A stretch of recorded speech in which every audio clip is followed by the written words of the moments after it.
Hi, everyone. I wanted to remind you of a must read. This is a book that you have to have on your bookshelf.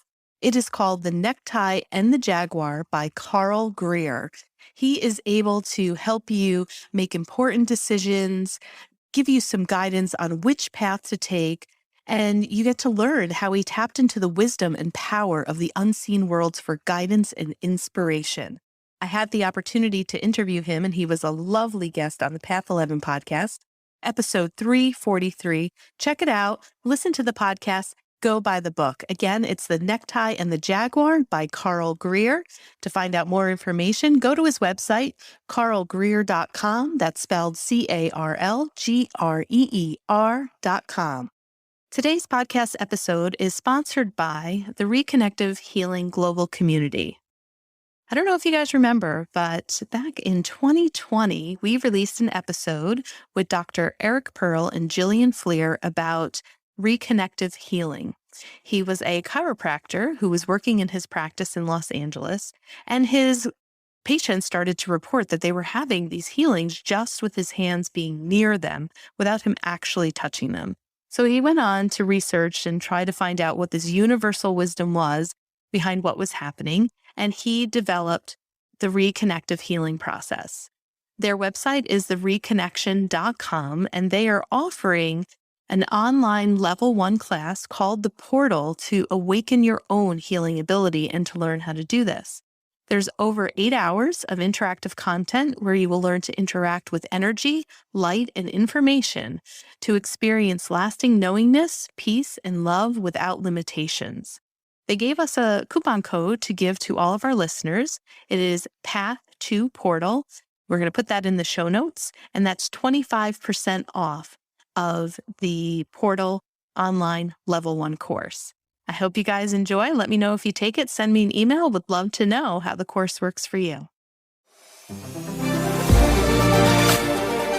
Hi, and thanks for tuning in to the Path 11 podcast. I am your host, April Hanna. At the Path 11 podcast, we are here trying to deliver leading-edge research on consciousness, healing, and metaphysics. And just like you, we are trying to answer the big questions about life. Who are we? Why are we here? And what is our purpose? We hope by listening to our podcast, it will make each day you live on Earth a little easier to understand. And now for today's podcast. Hello, everyone. Welcome to today's podcast. I have an amazing guest, and this guest of mine has researched over 2,500 cases of near-death experiences. I don't know how she found the time to do this, but she did. Her name is Lynn Russell, and she was just delighted by what she has learned in her research that she wrote a book, and it's called The Wonder of You: What the Near-Death Experience Tells You About Yourself.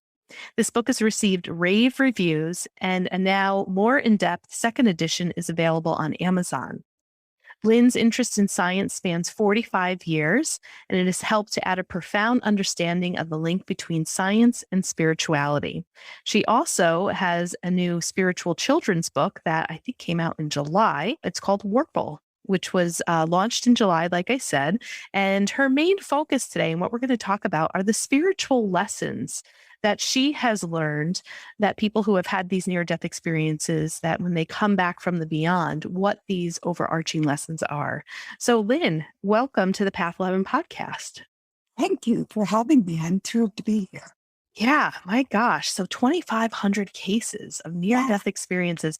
So I have to ask you, what brought you to the beginning, the very beginning? Why were you interested in making this pretty much like your lifelong study? Yeah, and it started when I was around 8 or 9, and my grandfather died. I didn't know him very well, so it didn't matter that he died to me, but it brought to my mind and my realization that people thought that I was going to die someday. And that really scared me. I didn't know what that meant. My mother was an atheist, so I asked her what happens after you die. And she said, you just disappear. And as an 8 or 9-year-old, that was terrifying for me. And so that got me started. And I researched just about every kind of religion and spiritual thought there is in the world. And then when I retired, I was a family counselor. And when I retired, I was thinking about writing a different book. So I was doing research, and I wound up on NDERF, which is Near-Death Experience Research Foundation. And Dr. Jeffrey Long, asked me to do some research, or asked somebody to do some research for him. And I put my hand up because I had all kinds of time. I just retired. Yeah. That's the only document. Okay. So what was Jeffrey Long looking, to get out of people doing research for him? Well, he was doing research for a book that he wrote, Evidence of the Afterlife. And so that was his book. And my research was the information he has inside that book. Okay. And did he have specific people who had near-death experiences? Like, did he give you a list and said, okay, Lynn, here's 2,500 people. Here they are. Go interview them, call them. Like, what was your interview process like? Actually, no. Well, partly, but people would write in to NDERF their experiences. And then I would read the experience, of course, but after the experience, he had a very extensive questionnaire. And I would tear the questionnaire apart. How many people had saw the light? How many people had went through a tunnel or different elements of the experience?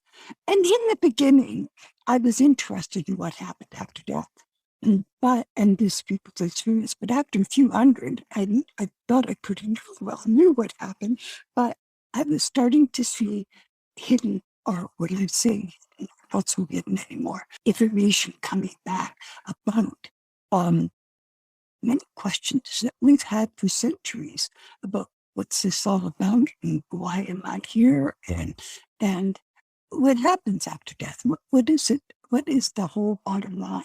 So that was what really got me going.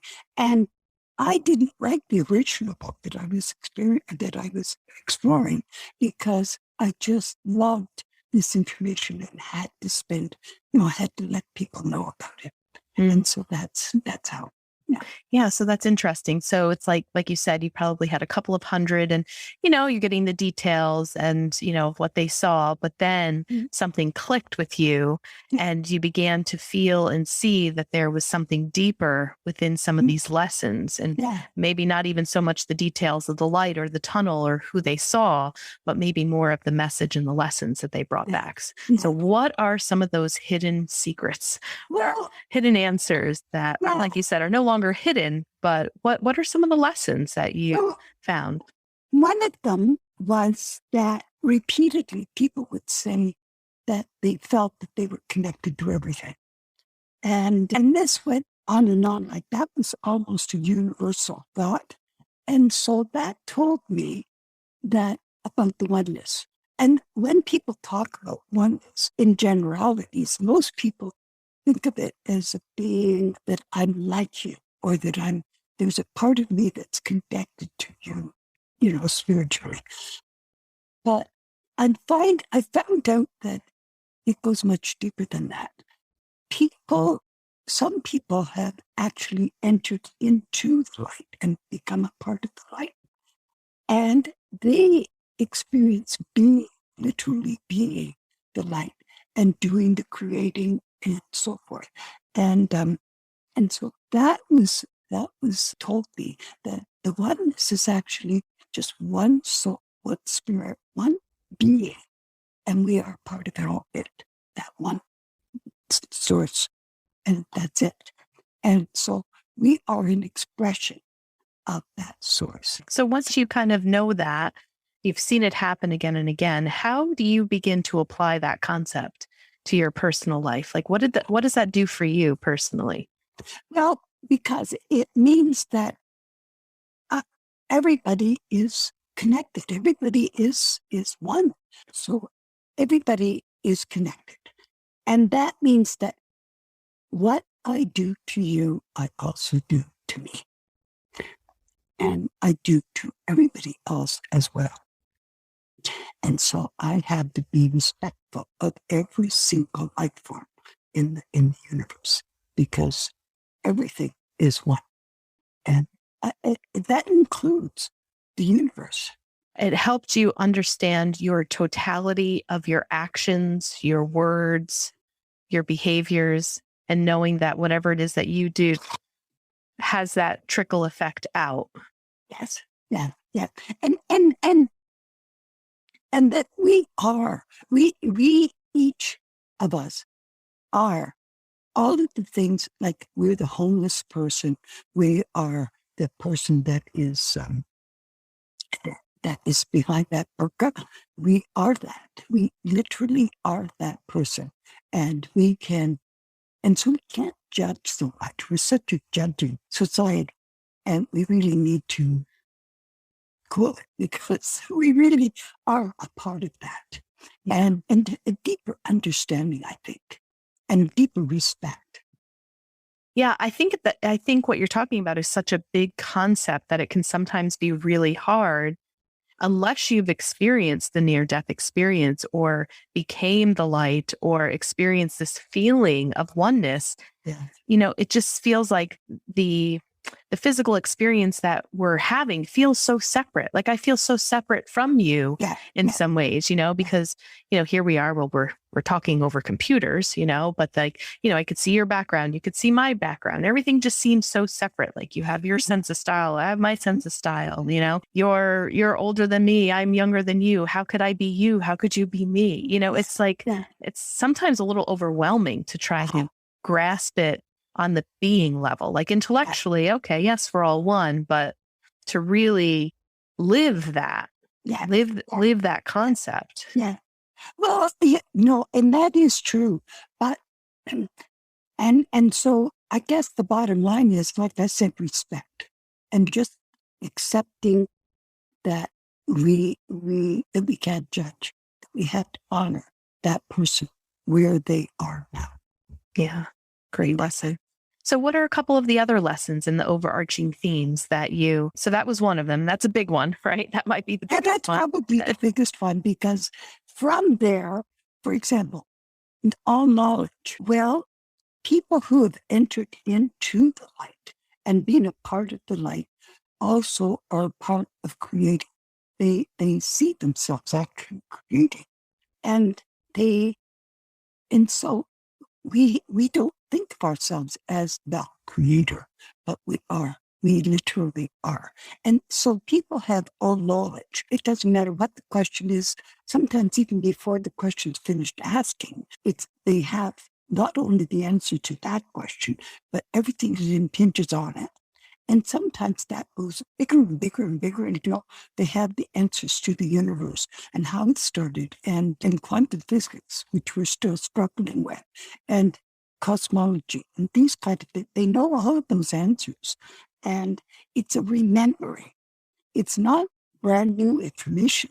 It's they often, and this is almost a quote, because they say it so often, is, I knew that. How did I forget it? How did I manage to forget that? And that's very common for people to ask that question.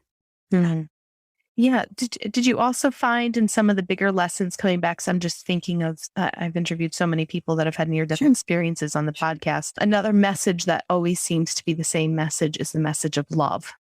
These people come back and really feel a profound sense of love, of kindness. Yes. It appears that what once stressed them before, is so minuscule. And these people also, I've met them physically in person when I filmed the Afterlife conference for 4 years. I've met them, virtually. And there really is a very calming presence when you are in the presence of somebody that has had a profound near-death experience. They're very joyful. They're happy. They seem very peaceful. They don't seem fearful at all. And they always seem to talk about love and bringing love back. Yeah. What have you found with that? Yeah. Well, actually, love at the spiritual level is not just an emotion. It's an energy. It's a force, and it's the element that the source uses to create with. And so I sort of see it like a fountain that's overflowing, and it's plugged. The place where the water would go into is plugged. And so this water is just flowing out and going everywhere. And it's this energy of love, and I call it love energy. And that is our base, because it's that energy that is used to create with. And so that is sort of exciting, I think. And it also says that we are love. And so all of my work ends with be the love you are, because we are loved. We just need to understand it. Yeah, there's something I think really profound in what you just said too, is that love is the energy from which the creator creates things. And if you think about, if people create from a place of greed or jealousy or selfishness, or if you're creating something and it's not coming from the essence of love, then it usually doesn't succeed very well, you know? Right. That's right. Yeah. It so comes back at you. Right. Yeah. But if you're really passionate about something, you know, I mean, I've met so many different entrepreneurs, people that own businesses, and some people that are very money driven, focus driven, and other people that are like, I don't care about the money. I just love doing what I'm doing and creating this. And they seem to be like the millionaires, right? It's like that, like things just flow and they're happy and, you know, they're just creating because there is a love and an inspiration that comes from them, through them, and out. And, you know, there's their product or there's their business. So yeah, I think that's really key too, is to hear that. And I hope my audience heard that too. Like I heard that, you know, that is how the creator creates. It creates from the energy of love. Yeah. And that if you're thinking about creating something, get into that space of love. That's that energetic vibration before you create. Yeah. Like that. I love that. Yeah. Yeah.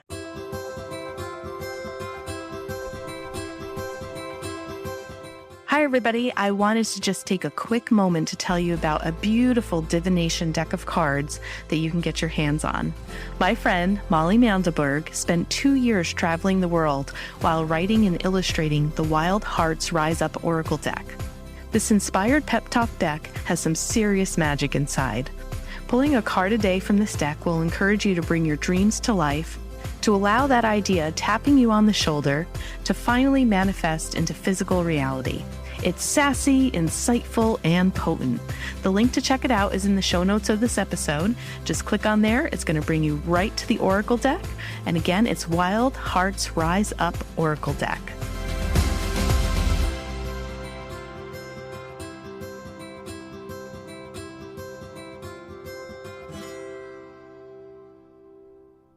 Also, I'm curious to know if another theme that you've seen that I have seen is that a lot of times when people come back from these near-death experiences, they feel, I don't know if it's their mission, if a mission is a right word, but it's almost like it is now their job, in a sense, to spread the word about what they saw. And it's almost like they're given permission from the creator to say, please go back and tell people about me. Yeah, that's right. That's right. Yeah. Most people come back feeling, there's a number of things that happen when they first come back. And some people are absolutely elated. And, you know, they're just so excited that they can't wait to tell people and to get into it and, you know, sharing and being the love they are. But other people are blown away by what they've experienced, and they have to take some time to just digest it and work it through. I was giving a talk once, and after the talk, the lady came up to me and told me that she was just marking time. She did not want to be here, and she was quite upset about having to be back. And I thought that was such a shame, because she's here. You know, it is what it is, kind of thing. Right. And so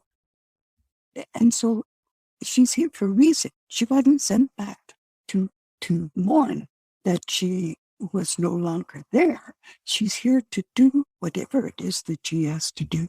Then she can go home. And then I just felt so bad for her. I wanted so much to help her, but I had a group of people and I couldn't. So that was the way. Yeah, there was a woman that I had met when we were first doing our documentaries. We made a documentary about the afterlife. It's called The Path Afterlife. And we had a woman, her name was Lindsay, and she was struck by lightning. And she died and came back and had a near-death experience. And when we met her, It was probably a few years after her near-death experience, but I remember when we were filming her and she was telling the story, it was still very emotional for her. She said, "It's still really hard for me sometimes to be back." She said, "I miss that place so much." Mhm. And, I think we even had to stop filming for a little bit because there was just so much emotion that came. And there was grief. There was grief that she was experiencing because she was in a place that she said there was no pain. It was just this beautiful love that she had felt, but she knew she had to come back for her children. Yeah. And, she's not upset that she came back, but there really was, and she said it was very hard for her to make this transition because she was really grieving her home. Yeah. She called it her home and wanted to Yeah. go back home. So I do think that there's probably some people, like you said, that are really excited and are so happy to be here and tell their stories. And then there's other people that are really struggling and, Yeah. really grieving what happened. Another thing that people talk about a lot is that there is real. Here, this is not real. And we think of this as being very real. But they will say this is like a phony or imaginary world. It's not, it's not as real as there. And I've never been there. So when I had my death experience, I just got to the tunnel and I was sent right back. So I didn't get very far. And so I can't imagine what that must be like.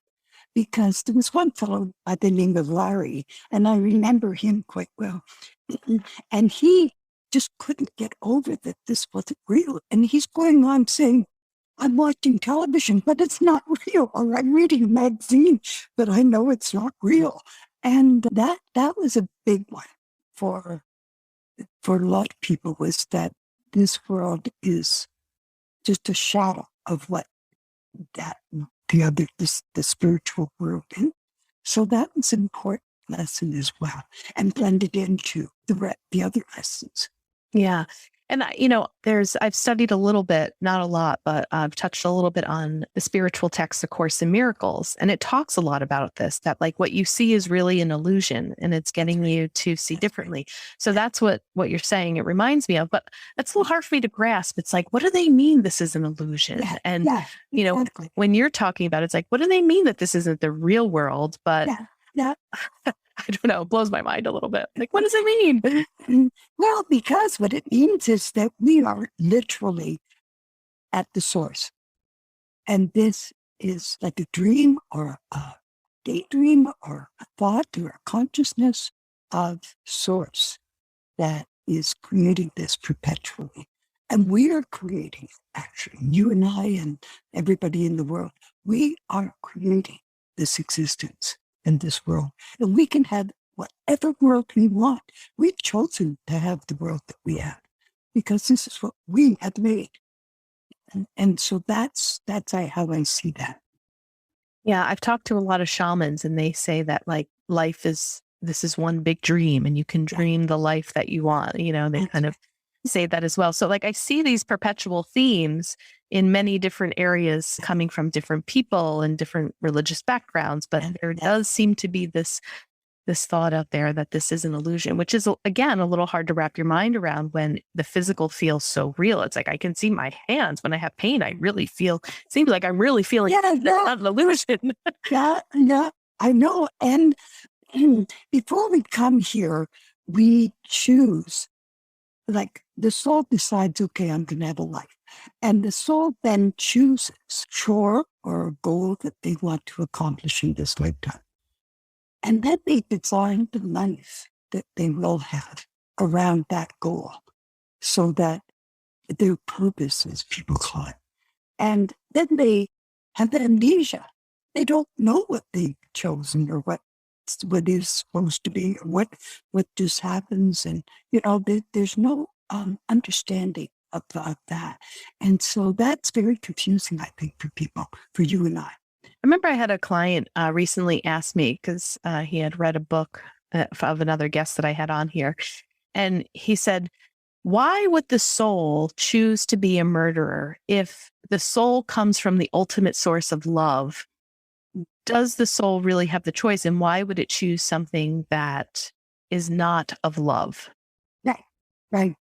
And that's a very complicated answer, because maybe that was chosen. I know that sounds bad, but the choice that goal we make is always for the betterment of the world. And so we don't know that we need to something else that brings betterment. So I hope that makes sense. But the other side of that, one evil, and if evil wins and God is ultimate, I can't see the word. Omnipresent? Yeah. Mm-hmm. Omnipotent. Mm-hmm. Then how is evil? Then God must be evil because God's allowing it. But we are the creators, and we can create whatever we choose to create. And so we create, our egos get in the way, and we have to understand that. And we've made this. We've chosen this. Yeah. Yeah, it makes me wonder too if, I guess a counter argument to that would be, well, do souls choose that ultimately because the creator also wants to experience what that feels like? If consciousness is always evolving, and if you don't have the duality, then how can the one really grow if it doesn't know the dark and doesn't know the light? Like if you just always know the light, then how do you know what the dark is? It's like in order to know love, you have to know hate. That's right. Yeah. Yeah. Yeah. And that is certainly a part of it. Mm-hmm. And, and there was one woman I blew me away a bit. Her name is Nancy Dennison. And I don't know, have you had Nancy on? No. Well, when she was in the tunnel, there's actually another one. When Nancy was in the tunnel, she realized, I'm creating this, because we each create our own death experiences. And so what she did was she started dreaming about or thinking about different kinds of places that she could be. And she would immediately be there, and it would be as real as that, where we are. And so that tells me that we are the creators of what we are. So, so that's one point. There was another fellow, and his name was Mellon Thomas Benedict. And Mellon Thomas has since died, but he hated people. He thought they were just a cancer on the world. And he died of cancer, by the way. His first death, at least, and the one that came back from. And on the way, as he's died, and now he's going off wherever. That's what he felt like he was going. Anyway, he was going to wherever. He said, "Whoa, wait a minute, stop." Everything stopped. It literally stopped. And he said, "I want to think about this." And so then he asked to be taken to the very beginning of time. And he was taken to the beginning before this universe that we're experiencing now. And watched it being created. And I really recommend people go to Mellon Thomas's the book. He has a website, and it's still up because the information there is so profound. And if you can't find it there, go to NearDeathExperience.com, and you'll find his experience there as well. Great. Thank you for that resource. And I was going to ask you the question. I know that you just shared 2 of the stories, but was there one of the 2,500 stories that you had read that really to this day you always reference or go back to, or was it just beautiful? What was that? I do. There have a few. One is Hafur, Hafur. So I hope I'm saying it right. And I think she died in childbirth. And she was just an ordinary housewife with no real understanding of anything spiritual except hearing whatever she was taught, But her experience was so profound that she came back and she remembered a lot of it. So anyway, her experience is really very profound. So I really recommend people read hers. There was a woman called D.W.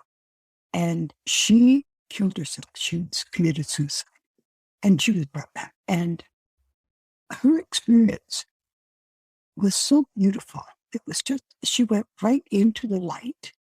And she said the light was loving her and she couldn't understand it because she killed herself. So, that was a sin. And so she was expecting punishment and she wasn't getting it. She was being loved and caressed and given, beautiful experience. And so she said that she gave love back to this, wherever she was inside. And then it gave love back to her more. And so there was this exchange that was going on. But she said it was a source, it was a soul, it was a being. And so I really was impressed with that one. And the other one that I often refer to is Mira, Mirs, her last initial. And she also had a very deep and profound experience. And it was just so, it just fills me up when I read those kind of experiences. And so those are the three that I would recommend to anybody. And after doing this research, do you feel that, have you yourself lost your fear of death? A little bit. Not completely, to be honest. Okay. Just this little bit that holds on. And I chastise myself about it. How long, why do I still feel nervous? But I do. Yeah. Mm-hmm. All right. Well, can you let my audience know where they can find your book if they'd like to read more about your research? Yeah, my book is on Amazon, NearDeath Experience. So look for The Wonder of You, NearDeath, and you'll find it. And can I also mention my children's book? Yes, please do. The book is called Warple, as you've already mentioned earlier. And it's a story of a little boy who is about 13 and he's heading for trouble. And he's been bullied a lot from other kids. And so he winds up going to a fantasy world where he comes across some beautiful, warm, fuzzy creatures. And that's what started the story, by the way, with the creatures. And he learns that love is a power, the greatest power in the world. He learns anger and hostility comes back at you. And that about the oneness, that we're all connected. And he also learns that kindness and caring is contagious. So it spreads throughout the world. Oh, lovely. So for my parents out there who are listening and looking for a nice spirituality book for their kids, Warple. That's the name of it. Thank you. And people can find you at your website. Yeah, LynnKRussell.com. Be sure to put the K in because there's a bazillion Lynn Russells. All right. Well, thank you, Lynn K. Russell. Thank you so much for being a guest on the Path 11 podcast and sharing your knowledge and the lessons that you have learned from the 2,500 near-death experiencers stories that you researched. And check out her book on Amazon. And thank you so much. It was wonderful meeting you and hearing about these lessons. Thank you. Great. Thank you for the opportunity. Thank you. All right, everyone. Thank you so much again for listening. Check out the book, go to the website, and I hope you learn a little bit more when you read that book more in depth. All right, take care, everyone.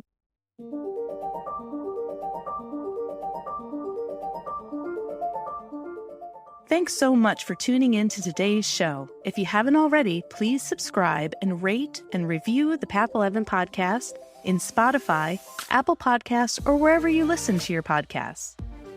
Also, this podcast is made possible by our sponsor, Path 11 TV. Visit path11tv.com to start a 7-day free trial and start streaming over 100 hours of exclusive video content on consciousness, healing, and life after death. That's path11tv.com, and be sure to use coupon code PODCAST30 to take 30% off your annual membership. Start satisfying your spiritual curiosity with a membership to Path 11 TV today. Bye for now.